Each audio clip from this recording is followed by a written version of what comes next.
आज की कहानी दिल्ली के बदरपुर इलाके में रहने वाले एक ऐसे मार्बल कारोबारी की है जिसके दो बेटे हैं। और उनके पास बिहार के पटना से एक फ़ोन आता है कि एक 200 करोड़ रुपए का कोई सरकारी टेंडर है जो हम तुम्हें दिलाना चाहते हैं। और उसके लालच में उनको फ्लाइट के टिकट भी दिए जाते हैं, जिससे इस कारोबारी के दोनों बेटे बिहार जाते हैं। और वहाँ पर जाकर पता चलता है कि उनका किडनैप हो चुका है। और अगले दिन उनके पिता के पास ये फ़ोन आता है कि 5 करोड़ रुपए की फिरौती दो और अपने बच्चों को छुड़ाओ। और जब ये बात बिहार और दिल्ली पुलिस को पता चलती है तो दोनों पुलिस डिपार्टमेंट में एक तरीके से खलबली मच जाती है। और फिर किस तरीके से कड़ी जोड़कर उन अपराधियों को पकड़ा जाता है। तो दोस्तों, आदाब, नमस्कार, सत श्री अकाल। आपका बहुत स्वागत है आपके अपने शो दानिश की जुबानी में। आज की कहानी है दिल्ली के बदरपुर इलाके से। यहाँ पर एक कारोबारी हैं जिनका कारोबार है मार्बल का, और अच्छा खासा करोड़ों रुपए का इनका काम है। इनके दो बेटे हैं, एक का नाम है कपिल और एक का नाम है सुरेश। उम्र है 30 और 40 साल। सितंबर में इन कारोबारी के पास बिहार से एक फ़ोन आता है जो अपना नाम बताता है गोपाल गोयल। और वो इनको ये जानकारी देता है कि बिहार सरकार की तरफ से करीब 200 करोड़ रुपए का एक टेंडर है मार्बल का, काफ़ी बड़ा है। और अगर आप चाहो तो मैं इसके लिए आपकी मदद कर सकता हूँ। और क्योंकि मेरे पास इतने पैसे नहीं हैं जो मैं इसको ले सकूँ, तो मैं चाहूँगा कि मुझे आप इसमें कुछ कमीशन दें। 200 करोड़ रुपए का बड़ा टेंडर है और अच्छी खासी इसमें आपको बचत होगी। अगर आप इंटरेस्टेड हैं तो आप मुझे बताएं। धीरे धीरे इनकी बातचीत का सिलसिला शुरू हो जाता है और वो एक हवाला देता है एक बड़े कारोबारी का, और बताता है कि मैंने उनको भी टेंडर वगैरह दिलाए हैं, जिससे बदरपुर के जो कारोबारी थे उनको थोड़ी संतुष्टि होती है। और उनको ये भी बताता है कि अगर आप इंटरेस्टेड हो तो मैं आपको यहाँ से फ़्लाइट के टिकट बुक करा देता हूँ। एक बार आप यहाँ पर आकर देख लीजिए कि सब कुछ ठीक ठाक है तो आप ले लेना। और अगर आपको लगता है कि ये ठीक नहीं रहेगा या इसके अंदर प्रॉफिट नहीं होगा तो आप इसको मत लेना। अब क्योंकि टिकट के अब क्योंकि फ़्लाइट के टिकट भी उसने अपनी तरफ से भेजने का ऑफ़र किया इन कारोबारी को, तो वे अपने दोनों बेटे को, सुरेश और कपिल को, 21 अक्टूबर 2016 को वो वहाँ से फ़्लाइट के टिकट एक लड़के के माध्यम से वहाँ पर भेजता है।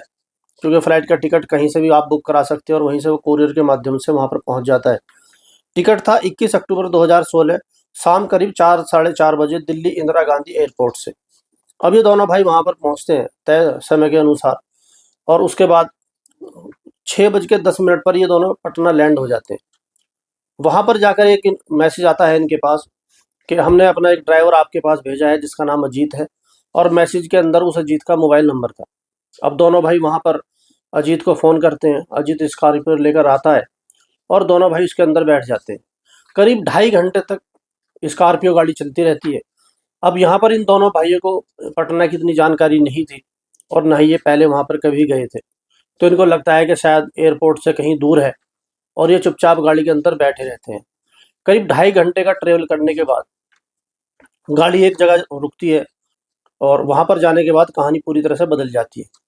अब दोनों भाइयों को पहले डराते हैं, धमकाते हैं, मारते हैं, पीटते हैं और इनके दोनों के हाथ पैर बांध देते हैं। और उसके बाद इनको दूसरी गाड़ी के अंदर बांध कर डाल दिया जाता है। अब ये गाड़ी चलती है जंगलों की तरफ और बीहड़ जंगल है, वहाँ पर गाड़ी जा रही है और जहाँ तक गाड़ी जा सकती थी वहाँ पर जाती है। उसके बाद इनको गाड़ी से उतारा जाता है और घंटों इनको पैदल चलाया जाता है। अब यहाँ पर क्योंकि जो बदरपुर के कारोबारी थे, सुरेश और कपिल के पिता, वो उनको फ़ोन करते हैं तो उनका फ़ोन नहीं लग रहा है। उनको फ़िक्र होनी शुरू होती है। अब क्योंकि ये जो शाम 4:30 बजे फ़्लाइट में बैठे, 6 बजे वहाँ पर उतर गए, 2.5 घंटे के करीब इन्होंने स्कॉर्पियो में ट्रैवल किया, उसके बाद फिर दूसरी गाड़ी में क्या, तो रात के 12 बज जाते हैं। और यहाँ से जो कारोबारी थे उनको लगता है कि हो सकता है कुछ वहाँ पर नेटवर्क का कोई प्रॉब्लम हो। अगले दिन सुबह को पटना से सीधा इन बदरपुर कारोबारी के पास फ़ोन आता है और वो बताते हैं कि आपके दोनों बेटों का किडनैप हो चुका है और अगर आपको ज़िंदा और सही सलामत वो चाहिए तो तुम हमें 5 करोड़ रुपए की फ़िरौती दो। और इस चीज़ का ध्यान रखना कि पुलिस को इस बात का ना पता चल पाए, नहीं तो हम तुम्हारे दोनों बेटों को ख़त्म कर देंगे।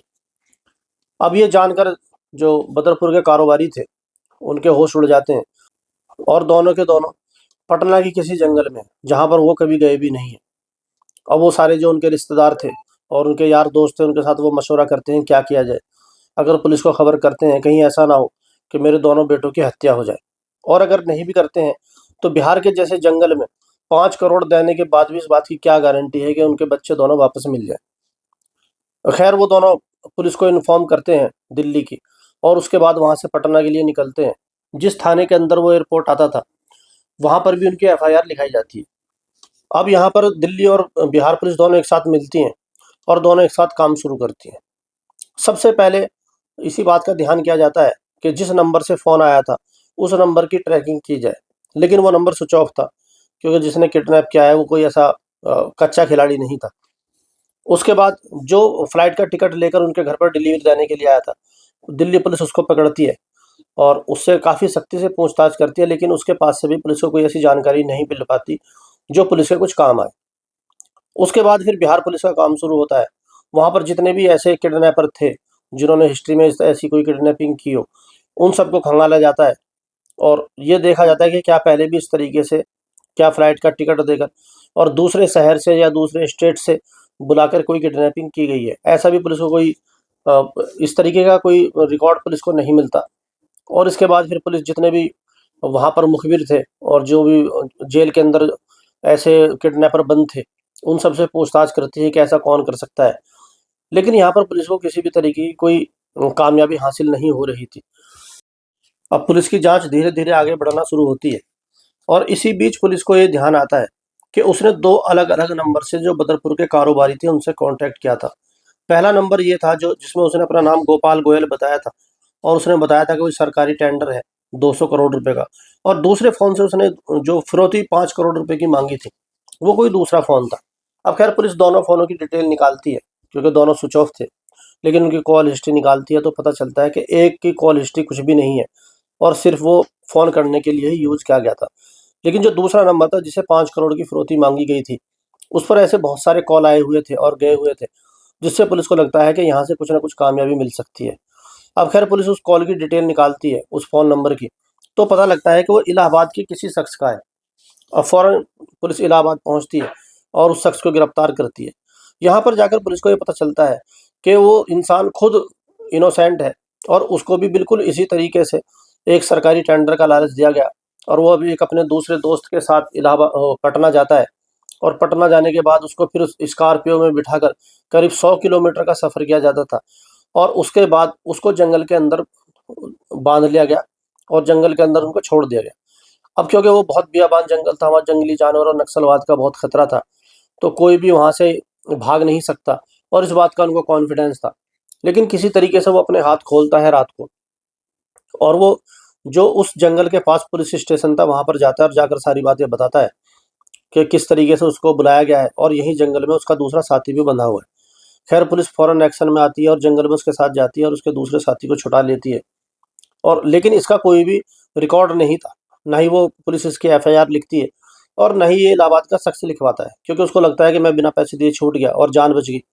अब मुझे आगे इससे क्या करना है, और पुलिस को भी लगता है क्यों एफआईआर लिखकर अपनी सरदर्दी बढ़ाई, और वो भी उसको जाने देती है। अब खैर पुलिस, अब ये जो इलाहाबाद का शख्स था, अब ये पुलिस के हाथ में था और पुलिस इससे जानकारी लेती है, क्या तुम ऐसी कोई हमें बता सकते हो? तो पुलिस इससे जानकारी लेती है, क्या कोई तुम्हें ऐसी बात याद है जिससे हमें ये किडनैपिंग को सुलझाने में आसानी हो? तो वो बताता है कि हमें जंगल के अंदर रखा गया था और वो हमें एक ही बार खाना देते थे, वो भी चावल, और उसके बाद फिर जब उनको लगता है कि हमारे अंदर कुछ जान है, एनर्जी है, तो हमें मारते पीटते, और वो ये चाहते थे कि हम एक तरीके से अधमरे से रहें। और दूसरी बात ये थी कि चारों तरफ जंगल ही जंगल था और वो ज़्यादा आदमी थे भी नहीं। अब खैर उसके बाद बताया जाता है कि तुम्हें किसका फ़ोन आया था? तो वो बताता है कि उन जो आदमी वहाँ पर बात कर रहे थे, तो ये बता दिया कि वहाँ पे कोई रंजीत मंडल है। अब रंजीत मंडल का नाम सुनते ही पुलिस की आँखों में चमक आ जाती है, क्योंकि पुलिस उसको अच्छी तरीके से जानती थी और उसपे पहले बहुत सारे ऐसे मुकदमे और केस थे, और वो एक तरीके से वहाँ किडनैपिंग का बहुत बड़ा डॉन था। अब पुलिस के लिए ये काम आसान हो चुका था और उसको ये बहुत अच्छे तरीके से पता चल चुका था कि किडनैपिंग का जो मुख्य अपराधी है वो कौन है, और जिसका नाम है रंजीत मंडल डॉन। लेकिन पुलिस को यहाँ पर थोड़ी कन्फ्यूजन ये भी थी कि ये कन्फर्म नहीं था कि जो ये 2 लड़के हैं इनकी किडनैपिंग इसी ने की है। हो सकता है कोई दूसरी ऐसा गिरोह हो। अब खैर पुलिस अपनी जाँच आगे बढ़ाती है और जितने भी रंजीत मंडल डॉन का गिरोह था और जितने भी उनके पास मोबाइल थे, सबको सर्विलांस पे लगाया जाता है कि वो हो सकता है आपस में बात करेंगे किसी न किसी तरीके से, और धीरे-धीरे वो पुलिस उनकी बातें सुनती रहती है और इस चीज़ को आगे बढ़ाती रहती है। अब जो इलाहाबाद का शख्स था, इससे पुलिस पता करती है कि वो कौन-सा थाना था, जहाँ पर तुम उस वक़्त गए थे। अब वो शख्स उनको लेकर उस थाने में जाता है और वहाँ पर फिर उन्हीं ऑफ़िसरों को बुलाया जाता है, वही पुलिस वाले, जो उसके दोस्त को जंगल के अंदर से छुड़ा कर लाए थे। अब ख़ैर यहाँ से पुलिस को ये पता चल चुका था कि इसी जंगल के अंदर उन दोनों की मौजूदगी हो सकती है। लेकिन वहाँ पर 3-4 ऐसी प्रॉब्लम थी, जो पुलिस को समझ में नहीं आ रहा था अब क्या किया जाए। सबसे पहला था कि वहाँ पर नक्सलवाद का खतरा था और अभी कुछ दिन पहले एक इनकाउंटर पुलिस ने वहाँ पर किया था, जो नक्सलवादी थे, और उस इनकाउंटर में पुलिस के 2 साथी भी मारे गए थे, यानी कि 2 पुलिस वालों की भी मौत हो गई थी। और दूसरा जानवरों का था। एक वहाँ पर जगह-जगह पर माइन्स बिछे हुए थे, तो पुलिस को ये भी लगता है कि कहीं ऐसा ना हो माइन्स पर हमारा ही पैर पड़ जाए। और 2 पुलिस वाले मारे गए थे और पुलिस को ये लगता है कि करीब 10 किलोमीटर के रेडियंस में उन दोनों की मौजूदगी हो सकती है, जिनका किडनैप किया गया है। अब यहाँ पर पुलिस 100 लोगों की टीम बनाती है और इस बात का फाइनल करती है कि 10 किलोमीटर का जो वो जंगल है, उसको पूरे को छाना जाएगा। लेकिन यहाँ पर खतरा यही था कि कहीं पर भी माइन्स लगे हुए हो सकते हैं, कहीं भी जंगली जानवर उन पर हमला कर सकता है, नक्सली उन पर गोली चला सकते हैं। लेकिन बात थी एक बड़े कारोबारी की और पुलिस को अपना काम करना ही था। तो ये फाइनल होता है कि रात के वक्त इस 10 किलोमीटर के एरिया को छाना जाएगा। अब खैर 100 से ज़्यादा आदमी थे और सबके हाथों में हथियार, सब बुलेट प्रूफ जैकेट पहनते हैं और हाथ में टॉर्च लेकर जंगल के अंदर वो एंट्री कर देते हैं। अब धीरे-धीरे वो उसको जाँच रहे हैं, देख रहे हैं और वो फूँक-फूँक कर कदम रख रहे हैं। धीरे-धीरे जैसे ही वो आगे बढ़ते रहते हैं, तो एक जगह उनको कुछ उजाला नज़र आता है और वहाँ पर लगता है कि यहाँ पर कुछ हलचल भी है। अब पुलिस जैसे ही उनकी तरफ बढ़ती है, तो उन लोगों को भी ये पता लग जाता है पुलिस की टॉर्च वगैरह देखकर कि वहाँ पर शायद कुछ है और वो हो सकता है पुलिस हो, और वो उधर से फायरिंग करनी शुरू कर देते हैं। करीब 40 फायरिंग दोनों तरफ से होती हैं, 40 राउंड फायरिंग होती है। और अब क्योंकि पुलिस की तादाद ज़्यादा थी, चारों तरफ से गोली आ रही थी और वो एक बीच बीच के और वो बिल्कुल बीच में थे। पुलिस उनको वार्न करती है और वो अपने हथियार डाल देते हैं। धीरे-धीरे पुलिस उनके पास जाती है तो पता चलता है वहाँ पर 5 आदमी हैं और उनके पास काफ़ी सारे हथियार थे और 2 इंसान बंधे हुए पड़े हैं। अब पुलिस उनको देखती है, तो ये 2 लड़के वही थे, जिसका नाम था सुरेश और कपिल। अब खैर वो दोनों ज़िंदा थे, पुलिस को बड़ी खुशी होती है कि चलो जिनके लिए सारा ऑपरेशन किया है, वो हमें ठीक-ठाक मिल गए हैं। अब खैर पुलिस उनको फ़ौरन हॉस्पिटल लेकर जाती है, जहाँ पर उनका इलाज किया जाता है और उनके बदन पर बहुत सारे ऐसे ज़ख्मों के निशान थे। उसके बाद फिर पुलिस प्रेस कॉन्फ्रेंस करती है और ये बताती है कि किस तरीके से उनको सबको पकड़ा गया था। और उसके बाद फिर पुलिस इस बात का पता लगाती है कब और कैसे क्या-क्या हुआ। तो पता ये चलता है कि जिस वक़्त पुलिस ने वो उनको घेरा था, तो ये जो ये सरगना था रंजीत डॉन, ये वहीं पर था और ये समझ चुका था कि चारों तरफ से गोलियाँ आ रही हैं और चारों तरफ से लाइट है, तो पुलिस बहुत बड़ी तादाद में उनको पकड़ने वाली है। तो वहाँ पर 5 आदमी को छोड़कर जाता है और उनसे कहता है तुम बराबर गोली चलाते रहना और हो सके तो इन दोनों को बेहोश कर देना और अगर तुम्हें वक़्त ना मिले तो दोनों को गोली मार देना। और वो ये उनको पाँचों को वहाँ पर छोड़कर, जिससे पुलिस को लगे कि सब कुछ वहीं पर है, और वो वहाँ से भाग जाता है। लेकिन ये जो 5 उसके साथी थे, उनको लगता है कि अगर हमने इन दोनों को मार दिया, तो पुलिस हमको भी दोनों को मार देगी और ये इन दोनों की वजह से ही हमारी जान बच सकती है। और वो जैसे ही वहाँ से ये रंजीत मंडल डॉन निकलता है, तो ये अपने हथियार डाल देते हैं और जिससे पुलिस इनको पकड़ लेती है। और यही बात उनसे पुलिस पता करती है कि वो किस तरीके से यहाँ से भागा। तो वो बताते हैं कि वो हमारी जान खतरे में डालकर यहाँ से भाग गया था। लेकिन हमें लगा कि अगर हमने इन दोनों को मार दिया तो पुलिस हमारा भी यहाँ पर एनकाउंटर कर देगी और हमारी जान तभी बच सकती है जब ये ठीक-ठाक रहें। और यही सोचकर हमने ना ही इनको बेहोश किया और ना ही हमने इनको गोली मारी। चाहते तो हम इनको बड़ी आसानी से गोली मार सकते थे।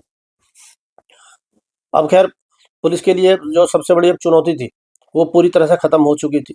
और अब दूसरी जो पुलिस के लिए चुनौती थी वो ये थी कि रंजीत मंडल डॉन को जल्दी से जल्दी गिरफ्तार किया जाए। क्योंकि उसने बहुत बड़ा सरदर्द दिल्ली और बिहार की पुलिस के लिए खड़ा कर दिया था और बिहार पुलिस की पूरी इज़्ज़त दाँव पर लगी थी। ख़ैर यहाँ पर सब कुछ ठीक-ठाक होता है और पुलिस को एक सूचना मिलती है कि रंजीत डॉन अपने चचेरे भाई के यहाँ पर ठहरा हुआ है। एसटीएफ की एक बड़ी टीम बनाई जाती है और उस घर पर छापा मारा जाता है जहाँ से रंजीत डॉन गिरफ्तार हो जाता है। और इस तरीके से फिर ये जो किडनैपिंग का पूरा केस था, जो 2 लड़के अच्छे खासे दिल्ली के अंदर रह रहे हैं, एक 200 करोड़ के टेंडर के लालच में वहाँ पर किस तरीके से जाते हैं और कैसे उनकी जान हर पल खतरे में रहती है और एक बार को तो उनको ये लगता है कि शायद वो बच ही नहीं पाएँगे। और यहाँ पर पुलिस की जो जो तारीफ़ करनी होगी कि कितनी मेहनत और अपनी जान पर खेलकर पुलिस ने उन दोनों को वहाँ से बचाया। तो ये थी आज की कहानी, और इस कहानी पर आपकी क्या राय है कमेंट में ज़रूर बताएं। चैनल को लाइक करें, सब्सक्राइब करें। अब आपसे मुलाकात हुई कल रात 8 बजे किसी दूसरी सच्ची घटना के साथ। तब तक अपना और अपनों का बहुत ख्याल रखें। बहुत बहुत धन्यवाद।